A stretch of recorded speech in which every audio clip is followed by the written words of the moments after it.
Muchas gracias a todos, muchas gracias, presidente, muchas gracias, presidente de la Fundación, muchas gracias a todos los que habéis venido a hablar sobre libertad económica en un momento esencial en el que magnificando y aumentando con el espejo de lo que es la demagogia, se está intentando vender la mayor incongruencia que existe en el mundo, que es intentar vender como espacio de libertad el intervencionismo, intentar vender como prosperidad el ataque a la iniciativa privada y el ataque a la prosperidad y al mérito individual.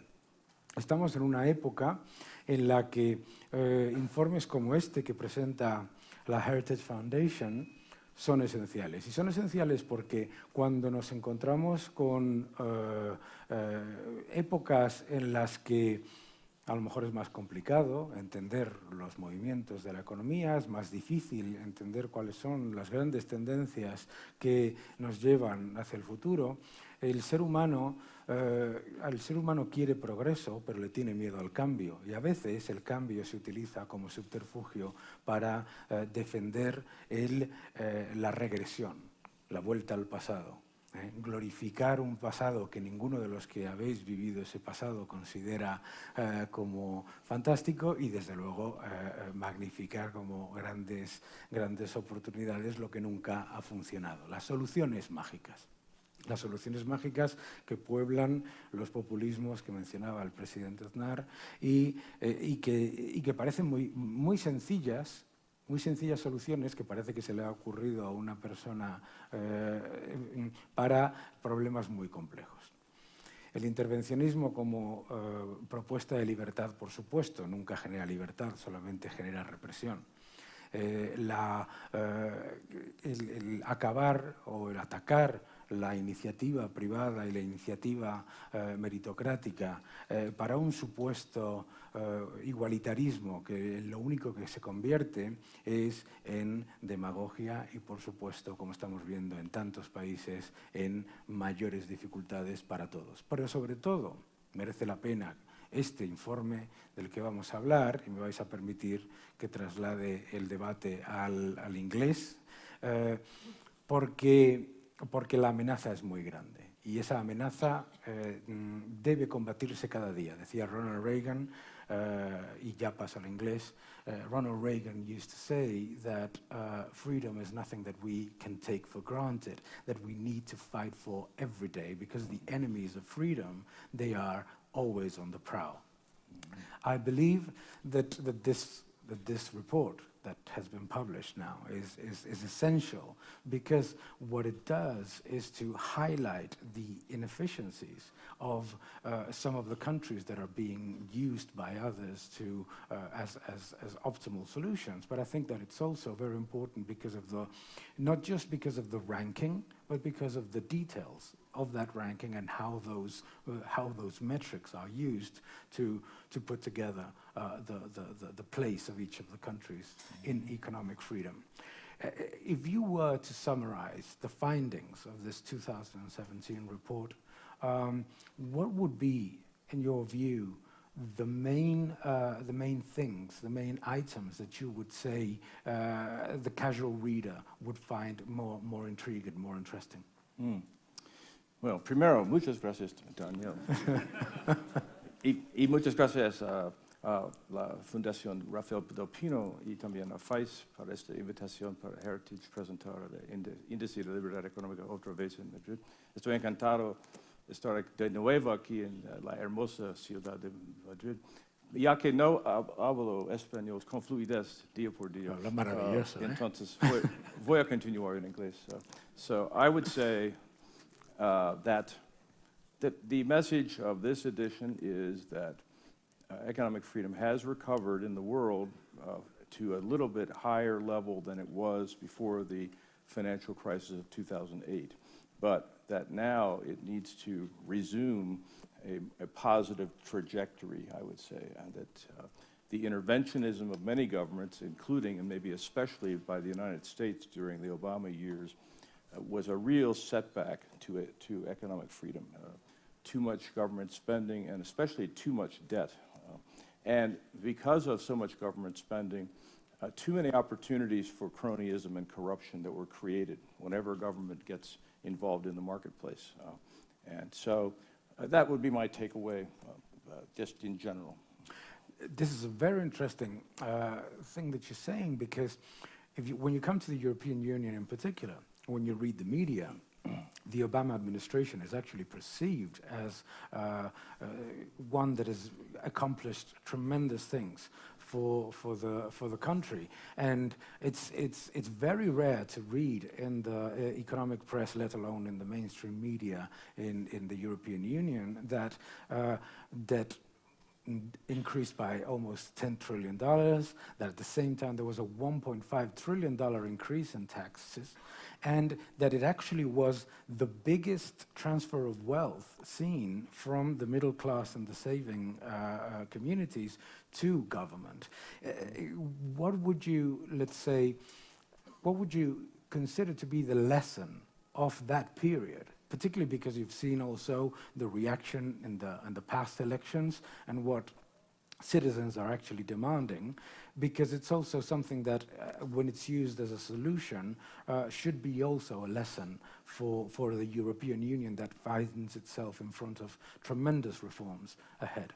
Yeah, I think, well, it is apparent that the government, when a government creates an entitlement, it's very hard to take it away. And entitlements are at the center of the political debate now in the United States. But they are, in general, they represent a socialist, very inefficient way to provide services to people. And so we're having that debate now as we speak about the replacement of Obamacare and a reform of our tax structure in the United States. But you're right, we have gone too far in a fairly hard left direction. It will be back to difficult to put us back on the track, but that's what we at Heritage are trying to do. So I think for Europe, the message is that this sort of welfare state problem is ultimately not sustainable, and that is the issue that politicians really should be confronted with, I think, and that's what we try to do. Mm-hmm.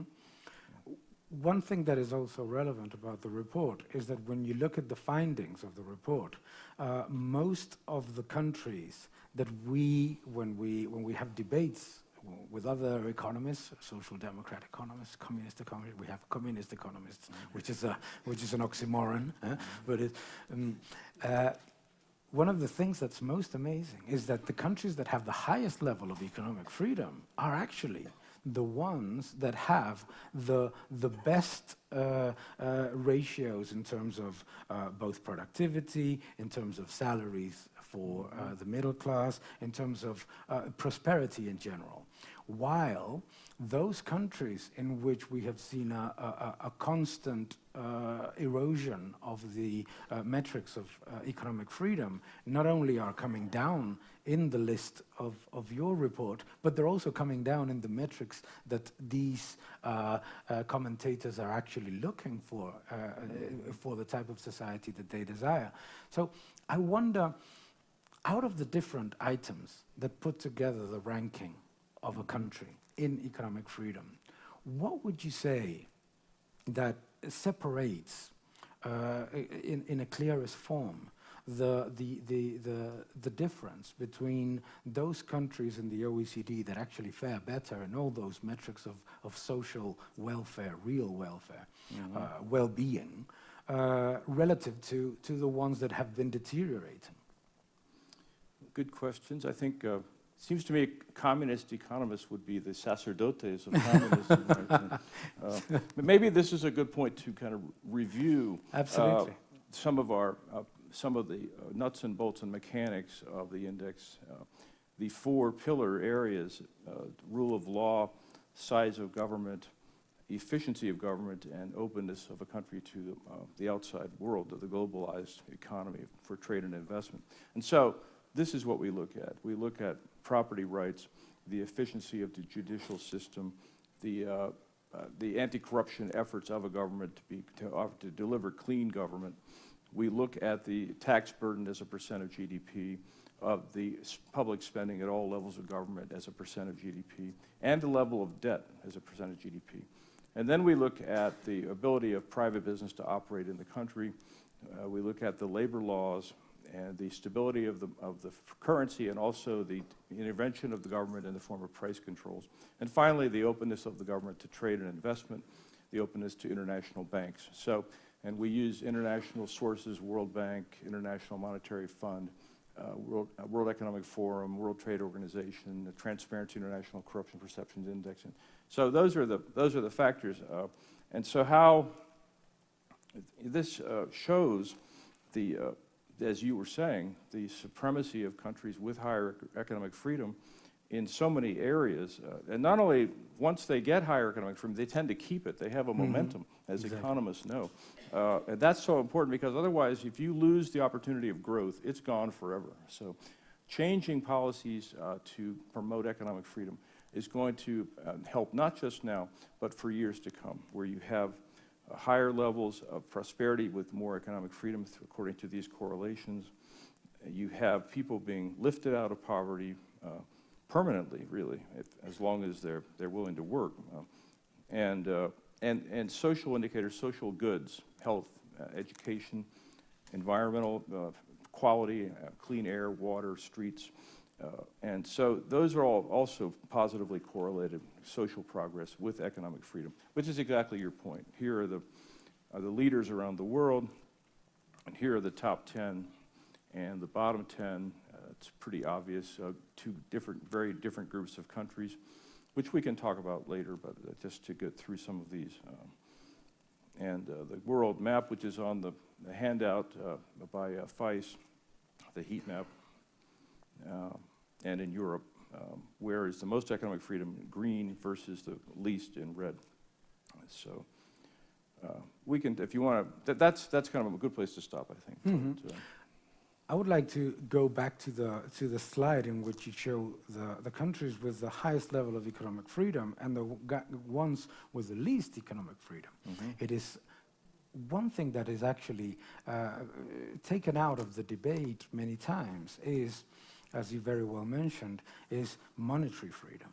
Is that the countries in which there is a tremendous amount of intervention from the government in the currency and in the amount of currency that is issued are actually not only less prosperous and less well-off, but they also got worse and worse. And this is an important factor, because they've been going from some of these countries have been reading this report for many years, and these countries have been going down the list. Yes. And one, you're actually going to have to go to a different number next time.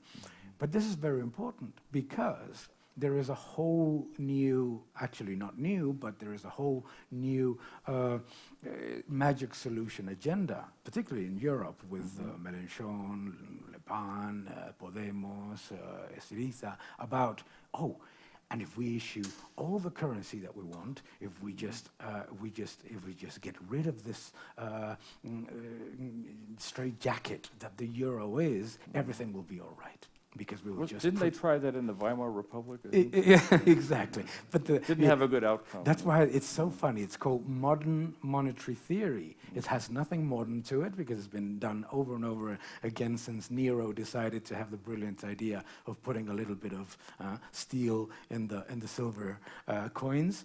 But funnily enough, it sort of comes across as something that would be adequate, that we would lose the risks of austerity by issuing currency as much as we wanted. So I think it's an important factor that you show that monetary freedom is an essential element of preserving wealth, preserving social well-being, and also I think you touched upon a subject that is very important, is that because once it is destroyed, it's very, very, very difficult to get out of it.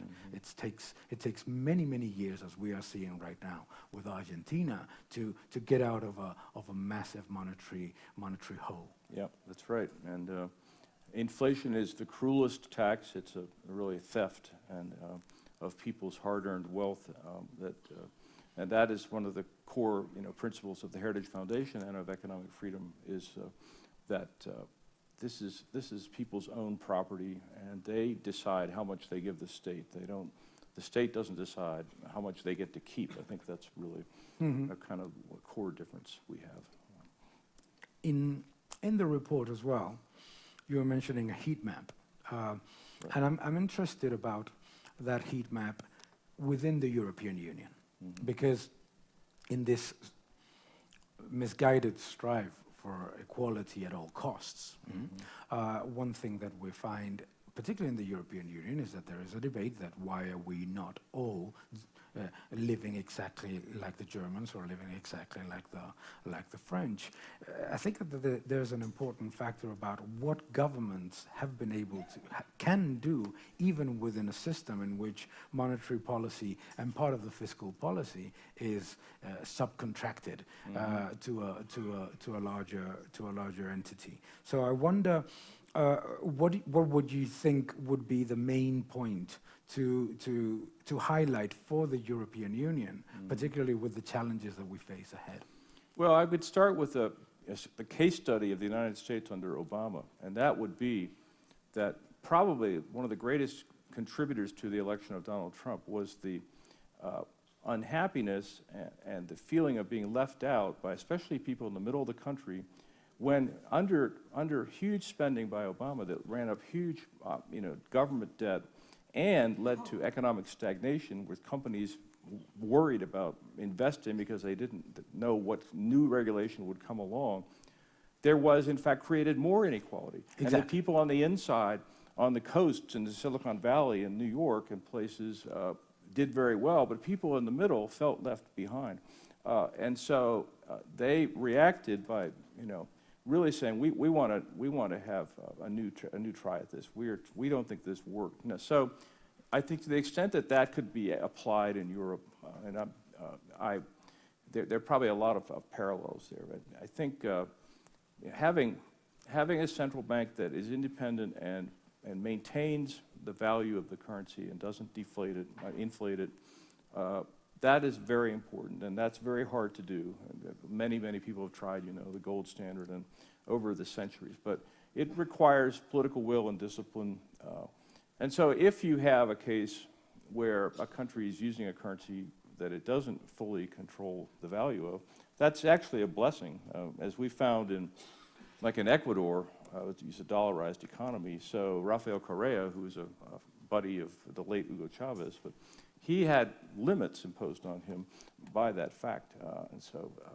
And I think the tendency of politicians is to spend money and buy votes. And that's the case everywhere. So putting limits on that and making transparent arguments that, to really highlight the negative results, as we're doing here. Exactly. I think that's important. Yeah, I think that is, I completely agree, because you touched upon something that I think is very relevant, is that extreme demand-side policies, fiscal and monetary policies, have actually contributed to an increase in the inequality. But at the same time, it's not just that people at the top are earning more and people at the middle or the bottom are making more or less the same. No, the problem that you find is that the ability with financial repression, the ability of the middle class to get on the ladder and move upwards has been limited dramatically, because the increasing wealth is constantly diluted through monetary policy, and the improvement in the savings are being eroded by fiscal policy. Right. So, and you end up getting. I remember that I was my wife and I, we were in the United States, and there was a debate before the elections, and they were saying there was a debate between conservative, it's in the Republicans and the Democrats, and there was a commentator, I think it was in Fox News, that said, no, it's between the guys that pay and the guys that receive. That is the debate. It's a big difference, huh? Yeah. And if you think about it, instead of the analysis of the elections that we have seen here in the European Union, that basically simplify everything, saying that the guys that voted for Trump are the guys that don't read, don't travel, and don't whatever. Think about it's the people that actually have continuously been creating a little bit of wealth to transfer to their family, to create a little bit of prosperity for the family, regardless of whatever the government was, and found themselves in a situation in which they couldn't do it anymore. The American dream was taken away from them. Huh? Right.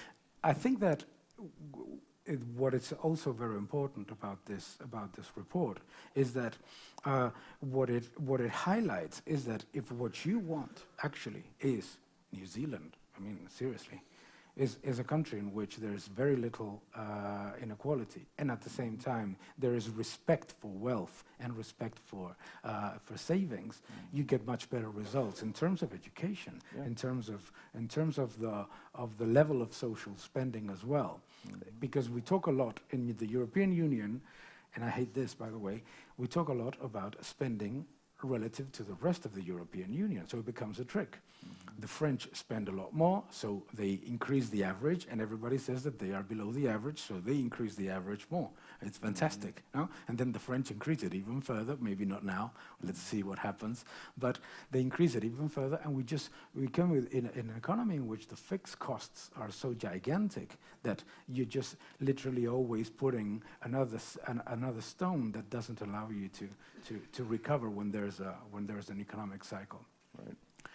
One of the things that I find very interesting about the tendency of this report in since the crisis is how the countries that have gotten earlier and with more respect to economic freedom have gotten earlier out of the crisis than those that actually changed their priority from getting out of the crisis to perpetuating the imbalances. Yeah, like Ireland got out. Exactly.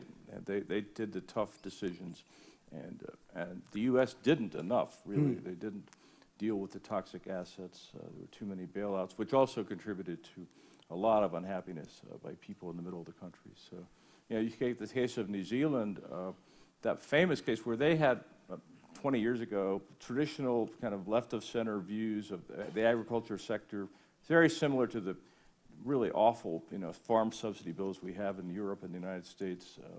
And the New Zealand government decided, that's it, we're going to cut all subsidies, no more subsidies to agriculture. They now have the most productive agriculture sector in the world, with no subsidies whatsoever. And it's a major factor in their really very, very high degree of economic freedom.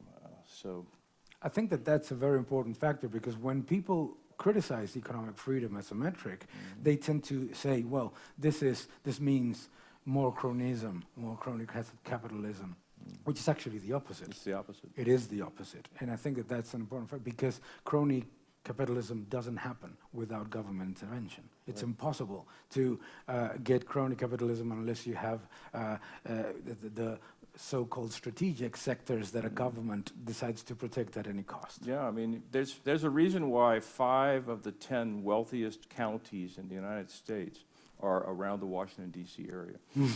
This is not an accident. So you have the big companies that can afford it, have huge lobbying staffs. There are as many lobbyists, registered lobbyists in Washington as there are staff members of Congress, which is an interesting kind of balance, 1-to-1. And that is a problem, and that's something the Heritage Foundation took a very principled and courageous stance against export subsidies with our Export-Import Bank, because it was giving it was an industrial policy awarding winners and losers. In this case, Boeing and General Electric and others, who are very fine companies, but they can afford to borrow money in the private markets. They don't need subsidies from the taxpayers. Exactly. And it's very insidious, as you say, kind of this mission creep, this incrementality of having the government more and more in charge, having people more and more dependent and fearful. Part of the problem in the middle of America is people now are hooked on welfare payments at the state, local level, and federal, and they're afraid to move. They're afraid to go where they know there are more opportunities in the rest of the country, which is thriving compared to some of the areas that have older industries. Absolutely, absolutely. Thomas Sowell always used to say that that existentialism makes poverty, it perpetuates poverty because it makes it easy and it makes people fearful, not just of change, but of opportunity. So, and in fact, no one is really in poverty in the United States. I mean, that's it. The lowest income levels would be middle class than anywhere else in the world, and the other side, never wants to discuss that issue. But that's another very important thing, because we like to the political utilization of poverty as a concept has gotten to a point in which here in Spain we're reading things like at risk of poverty. Look, I'm at risk of falling down the stairs, but I'm not falling down the stairs, believe me, or at least I'll try. It's not the same. It's not the same to have 5.6% poverty in Spain with such a crisis than to have 20% of people, and how you measure that risk of Marxists always use class warfare and jealousy as their modus operandi. Really. Absolutely, absolutely. Well, with this, we're going to have maybe if anybody has a question, feel free to raise your hands. If you want me to talk about Spain in particular, I could. That would be phenomenal, because that's the point that I think we want to. Just very briefly. Absolutely. And we.